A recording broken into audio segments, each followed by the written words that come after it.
রাধে রাধে। কেমন আছেন সকলে? আশা করি রাধারানীর কৃপায় ভীষণ ভালো আছেন। আমি এবং বাকেবাবু একটু অসুস্থতার মধ্যে দিয়ে কাটাচ্ছি, তাই ব্লগে হয়তো আপনাদের সামনে ভয়েস দিতে গিয়ে কোনো জায়গায় একটু ভুল ত্রুটি হলেও হতে পারে, তো ক্ষমা করে দেবেন। ভক্তদের সেবা না করতে পারলে মনে সেই আনন্দ আর শান্তি পাওয়া যায় না।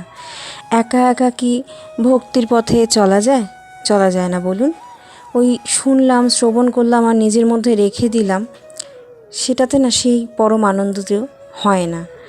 যতটা আনন্দ পাওয়া যায় সেটা আবার বহির প্রকাশ করে। তো লাস্ট একটি কমেন্ট আমার কাছে এসেছিল, এস দিয়ে কোনো নাম হবে হয়তো, তো ওনার পুরো নামটা আমি জানি না। ওনার টাইটেলটা, যে নামটার জায়গাটা থাকে সেখানে একটা ইউজার বলে কী যেন লেখা ছিল। তো উনি একজন মাতাজি, তার কথায় আমি বুঝতে পেরেছিলাম। তো মাতাজি, আপনাকে যদি আপনি এই ব্লগটি শোনেন তো আপনার কাছে কোটি কোটি প্রণাম এবং ধন্যবাদ। মুখে না বললে টাইপিংয়ে হয়তো এতটা প্রকাশ করা যায় না, তবু সামান্য টাইপিং আপনার জন্য করেছিলাম, হয়তো আশা করি আপনার ভালো লেগেছে, বা আমি যে বহির প্রকাশটি করতে চেয়েছিলাম সেটা আপনি বুঝতে পেরেছেন। তো মাতাজি আমাকে কমেন্টে লিখেছিল যে উনি বৃন্দাবনে গিয়েছিলেন আর বিহারীজি মন্দিরে উনি দর্শন করতে পারেননি বিহারীজি। তো তখন থেকে আমি খুব দুঃখে আছি এই বিষয়টা নিয়ে, যে একজন মা বা একজন ভক্ত তার লাল্লার কাছে গেল কিন্তু লাল্লার দর্শন পেল না। আবার আরেক অর্থে হয়তো লাল্লার দর্শন পেয়েছিলেন তিনি, তো তারপরেও হয়তো বুঝতে পারেননি কোনটা সত্যি বা কোনটা কি, সেটা তো লাল্লাই বলতে পারবে, তাই না? তাই তখন থেকেই ভাবছিলাম যে কোন বিষয়টি নিয়ে আজকে আলোচনার পর্ব শুরু করা যায়, আজকে সেবা করা যায়। তো তখন দৃষ্টান্ত হিসেবে এক ভক্ত চরিত্রের কথাই মনে পড়ল, যাকে নিয়ে নিজে কিছুটা স্টাডি করে আপনাদের সামনে তুলে ধরার চেষ্টা করলাম। আশা করি আপনাদের ভালো লাগবে। বিশেষ করে মাতাজি, আপনার হয়তো মনের ভেতরে যে যন্ত্রণাটি রয়েছে সেটা হয়তো কিছুটা হলেও লাঘব হবে, কারণ আপনার ব্যথা লাঘব হলে আমারও ব্যথাটা লাঘব হবে, কারণ আমিও খুব মানসিকভাবে যন্ত্রণা। তবু আপনি কত ভাগ্যবান ভাবুন, আপনি বৃন্দাবনে পৌঁছেছিলেন। আমি তো আজ অবধি বৃন্দাবন অবধি পৌঁছতেই পারলাম না। এই শরীর নিয়ে এই জীবনে পারবো কিনা তাও জানি না। তবে কথায় আছে জানেন তো, ভক্তি লাভ করবার জন্য ভক্ত সঙ্গ আর ভক্তদের জীবনী, ভক্তদের সাথে ভগবানের লীলা, এগুলো শ্রবণ করা খুব প্রয়োজন। কারণ তার মাধ্যমে অনেক তথ্য, অনেক মেসেজ আমাদের কাছে, আমরা যারা নতুন ভক্ত তাদের কাছে ভগবান দিয়ে থাকেন। আর যত আমরা মহান ভক্তদের প্রেম, কৃষ্ণ প্রেমকে আস্বাদন করতে পারবো, ততটাই আমরা কৃষ্ণ প্রেমকে নিজের ভেতরে জাগাতে পারবো। এই যে আমি আমার ভেতরে কৃষ্ণ প্রেমকে আপনাদের কাছে পৌঁছে দিয়ে আপনাদের ভেতরে কৃষ্ণ প্রেমকে আমি আমার মধ্যে নিয়ে এই পথটা অন্যভাবে চলার চেষ্টা করছি। তো বেশি কথা না বলে ব্লগটি বড় হয়ে যাওয়ার আগে চলুন ব্লগটি শুরু করে দিই। আর শুরুর আগে অবশ্যই বলে দিই, যদি কোনো জায়গায় কোনো উপস্থাপনায় আমার ভুল থাকে সেটি ক্ষমা করে দেবেন। কথায় যদি কোথাও ভুল থাকে তো ক্ষমা করে দেবেন। আর অবাঞ্ছিত শব্দও যদি আপনাদের কোনো রকম অসুবিধা করে থাকে তবু আমাকে ক্ষমা করে দেবেন। চলুন শুরু করা যাক। থাম্বনেলে দেখতে পেয়েছেন যে আজ এক জন্ম অন্ধ ভক্তের কথা আপনাদেরকে শ্রবণ করাবো। হয়তো আপনারা এর আগেও শ্রবণ করেছেন, আবারও আমার মুখ থেকে শ্রবণ করুন। এক জন্ম অন্ধ ভক্ত তার ভগবানের সাথে কিভাবে লীলা করলো আর কিভাবে তার দর্শন পেল। চলুন আজ আমরা সকলে মিলে সেটি আস্বাদন করি। সন্ত সুরদাসজি, যারা এর আগে শ্রবণ করেছেন তার কথা, তারা হয়তো প্রথমে বুঝতে পেরেছিলেন। সন্ত সুরদাসজি ছিলেন মধ্যযুগীয় ভক্তিবাদী সন্ত কবি। তিনি হিন্দি ভাষায় গান রচনা করতেন। তিনি অধুনা ভারতের উত্তরপ্রদেশ রাজ্যের পশ্চিমা বঙ্গের অধিবাসী ছিলেন। তার কাব্যের মূল বিষয় ছিল কৃষ্ণ ভক্তি। তার রচিত 25টি গ্রন্থের কথা জানা যায়। এর মধ্যে বিশেষভাবে উল্লেখযোগ্য সুরসাগর, সাহিত্য লহরী। সুরদাসজি ছিলেন হিন্দি সাহিত্যের বাৎসল্য রসের শ্রেষ্ঠ কবি। সুরদাসজির জীবন সম্পর্কে সেভাবে বিশেষ কিছু জানা যায় না। তিনি দিল্লির নিকটবর্তী সিরি নামক এক গ্রামে এক সারস্বত ব্রাহ্মণ পরিবারে জন্মগ্রহণ করেন। তিনি ছিলেন জন্ম থেকেই অন্ধ। অতি অল্প বয়সেই ঈশ্বর দর্শনের আকাঙ্ক্ষায় তিনি গৃহত্যাগ করে তীর্থে তীর্থে ঘুরে বেড়াতে শুরু করেন। এরপর 18 বছর বয়সে তিনি মথুরার বিক্রম ঘাটে উপস্থিত হন। তারপরই তিনি মথুরা এবং আগ্রার মধ্যবর্তী গৌঘাটে যমুনার তীরে চলে আসেন। সেখানে 1509 থেকে 10 সাল নাগাদ তার সঙ্গে বৈষ্ণব ধর্মগুরু বল্লভাচার্যের সঙ্গে সাক্ষাৎ হয়। তিনি বল্লভাচার্যের শিষ্যত্ব গ্রহণ করেন। এরপর তিনি ব্রজধামের চন্দ্র সরোবরের নিকট পারশৌলি গ্রামে বসবাস শুরু করেন। মুঘল সম্রাট আকবরের সঙ্গেও তার সাক্ষাৎ ঘটেছিল। পারশৌলি গ্রামেই তার জীবনাবসান ঘটে। এই হলো সুরদাসজির খুব সার সংক্ষেপে তার জীবন কাহিনী। এবার চলুন শুনি এই যে তার ভক্তি আন্দোলন বা জীবন কাহিনী পুরোটা চলেছে, তার মধ্যে ভগবানের সাথে তার কিভাবে দেখা হলো, বা তিনি যে ওই 18 বছর বয়স থেকে এত সাধনা করার পরে কি প্রাপ্তি করেছিলেন। চলুন এবারে সেটি শ্রবণ করি। সুরদাসজি এবং ভগবানের এক অপূর্ব লীলা। ভক্ত সুরদাসজি নামে ভগবানের এক নিষ্ঠ ভক্ত ছিলেন। তিনি ছিলেন অন্ধ। একবার রাতে অন্ধকারে হাতে হারিকেন নিয়ে সুরদাসজি যাচ্ছেন। গ্রামের লোকেরা জিজ্ঞাসা করছেন, সুরদাসজি, আপনি তো চোখে দেখেন না, হারিকেন কেন হাতে?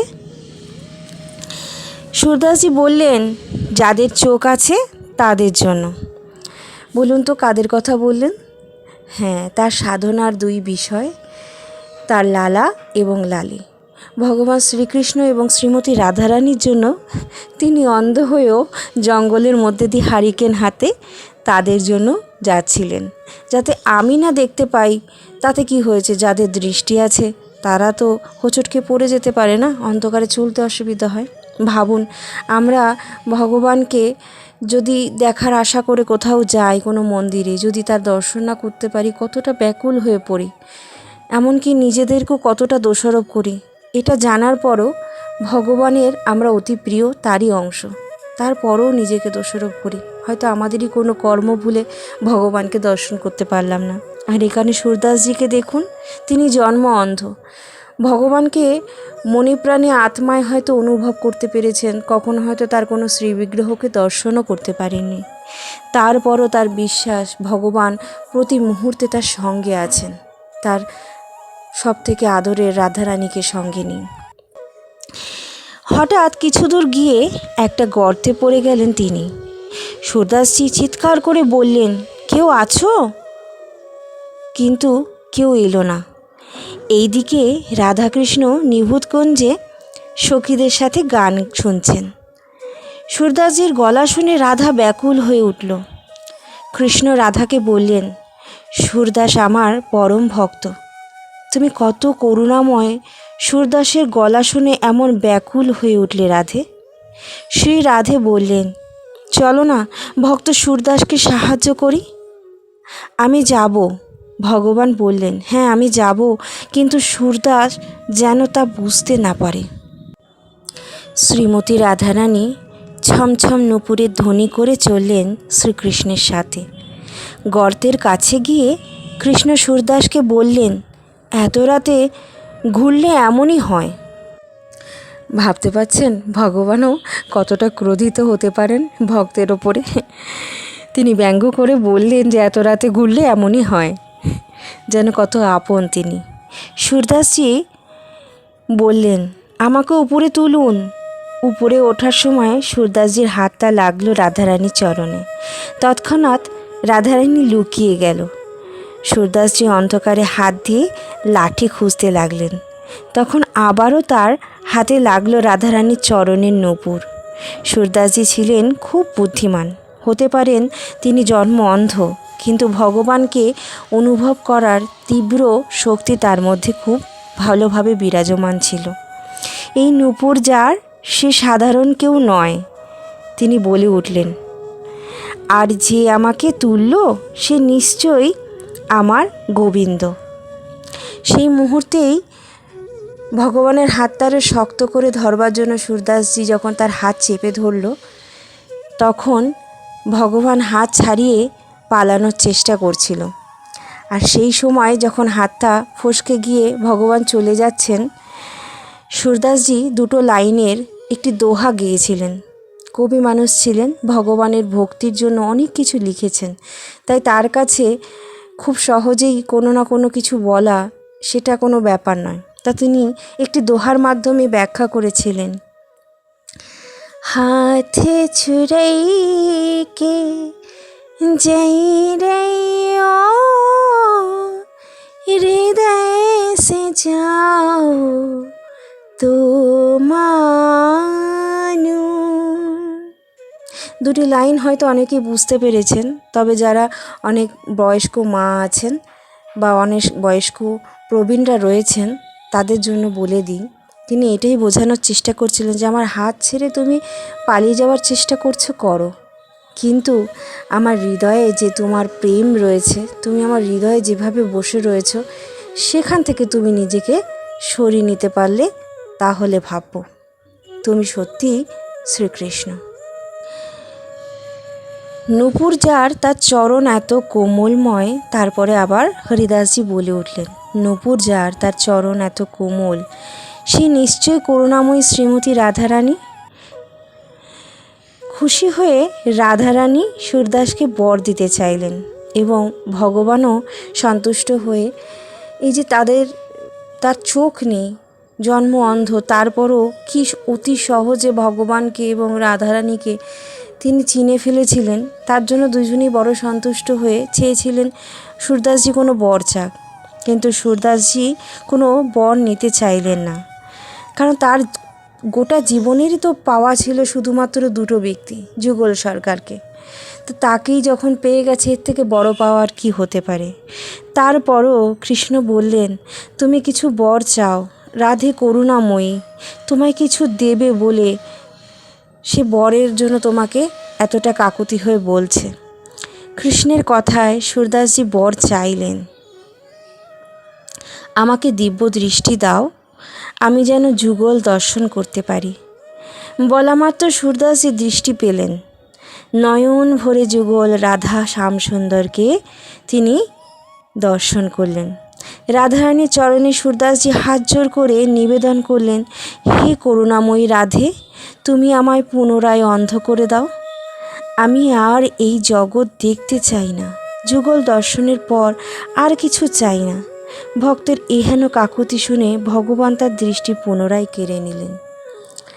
কারণ ভগবান আর ভক্তের হয়তো এটাই প্রেম হতে পারে, তাই না? ভাবুন, আমরা দৃষ্টি থাকতেও ভগবানকে অনুভব করতে পারি না বা এভাবে প্রেম করতে পারি না, আর দৃষ্টি ছাড়াও সুরদাসজি কীভাবে ভগবানকে প্রাপ্তি করে ফেললেন। আশা করি মাতাজি, আপনি আপনার মনের ভাব আর এই মনের ভাবের সাথে বা এই কাহিনীর সাথে বা এই রসের সাথে আপনি এতটুকু হয়তো জুড়তে পেরেছেন, আর আপনার মনের ব্যথা লাঘব হয়েছে। আশা করি আপনাদের ভক্তদের চরণে আজ যে উপস্থাপনাটি রাখলাম হয়তো আপনাদের ভালো লাগলো। যদি ভালো লাগে অবশ্যই পাশে থাকবেন। নতুন সদস্য হয়ে থাকলে অবশ্যই সাবস্ক্রাইব করে বেল আইকনটা প্রেস করে দেবেন, আর লাইক, শেয়ার, কমেন্ট অবশ্যই করবেন। আপনাদের কমেন্টের আশায় আমি এবং বাকেবাবু অধীর আগ্রহে বসে থাকি। তাই আজকের মতো বিদায় নিচ্ছি। রাধে রাধে, রাধে রাধে।